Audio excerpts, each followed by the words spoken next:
Il s'agissait de préparation pour le repas du déjeuner de ce jour. Donc il y a des poissons qu'on devait passer à la friture. Donc c'est les 2 marmites qu'on utilisait pour cette friture-là qui ont pris feu et qui ont causé cet incendie. Les dégâts, ces 2 marmites sont endommagées. Les carreaux du sol également sont décapés, mais l'enduit du plafond également commence à lâcher. Pour le reste, il faut qu'on continue l'inventaire pour vous donner beaucoup plus de précision sur tout ça.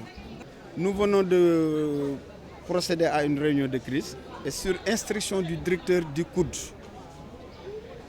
tout de suite, le gérant du restaurant privé et le chef du service de l'entretien et des constructions sont chacun, en ce qui le compte, engagés à faire les réparations nécessaires le plus rapidement possible pour pouvoir assurer la continuité des services au niveau de ce bloc de restaurants. Bon, la conséquence, comme vous le constatez, comme tout le monde, il y a beaucoup d'étudiants au niveau de l'université. Mais cet accident nous a amené tout de suite à prendre les mesures que voici. D'abord, pour le petit déjeuner, l'ensemble des denrées qui devaient entrer dans la confection de ce menu-là ont été disponibles et redistribuées dans les autres restaurants. Donc, il n'y a pas eu de rupture de petit déjeuner.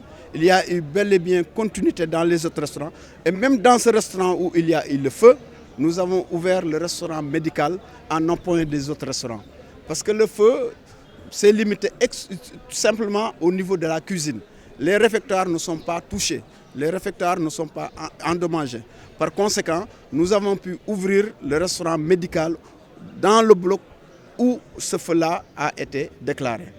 Ensuite, nous avons demandé à l'ensemble des repreneurs privés dont les restaurants continuent de fonctionner, de renforcer leur production.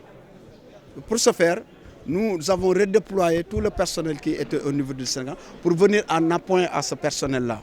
Il s'agit principalement des plongeurs, des cuisiniers, des serveurs, donc, qui sont aujourd'hui présentement au niveau des restaurants qui fonctionnent pour les renforcer à moyens humains. Ensuite, nous avons demandé à l'ensemble des contrôleurs aux accès de ne pas fermer les restaurants aux heures habituelles. Parce que l'heure habituelle de fermeture des restaurants, surtout au déjeuner, c'est 14 heures.